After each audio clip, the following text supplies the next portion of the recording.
Question 4, we've got a frequency table here, and we've been asked to draw the frequency polygon.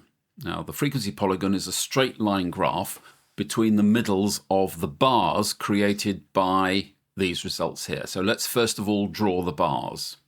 We're looking at rainfall from 0 to 5, and we've got an answer of 8. So on our scale here, that is represented by that bar.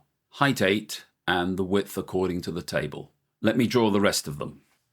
Right, we've got our columns drawn. Now we need to put on the frequency polygon.